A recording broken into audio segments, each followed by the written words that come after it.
Hello guys, তোমরা সবাই কেমন আছো? আজকে আমি একটা নতুন ব্লগ নিয়ে চলে এসেছি। আমার যত মুসলিম স্টুডেন্টরা রয়েছে সবাই মিলে তারা ইফতার পার্টি অর্গানাইজ করেছে। তাই তারা কালকে সবাই মিলে আমার অফিসে গিয়ে আমাকে একটা ইনভিটেশন কার্ড দিয়েছিল। তাই আজকে আমি এখন ইফতার পার্টি অ্যাটেন্ড করতে চলে এসেছি। আর দেখো এখানে সবাই ভীষণভাবে ব্যস্ত রয়েছে। আর আমি এখন এসে বসতে না বসতেই আমাকে একটা ওয়াটারমেলন জুস দিয়ে আমাকে আপ্যায়ন করলো। তারপরে জলের বোতল দিল, প্লেট দিল। প্লেটে কত ফল, কলা দিয়েছে, বেদানা, তরমুজ, পেঁপে, লেবু, আঙুর, আপেল এবং দুটো পকোড়া ছিল, পনির পকোড়া ছিল আর ক্যাপসিকাম পকোড়া, এবং দিয়েছে ছোলার একটা তরকারি, মিষ্টি দিয়েছে, লাচ্ছা দিয়েছে।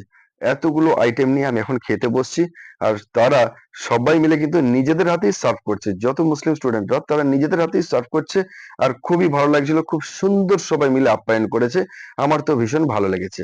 আমার এই ভিডিওটা কেমন লাগলো বন্ধুরা, অবশ্যই সবশেষে একটা কমেন্ট করে তোমরা জানিও।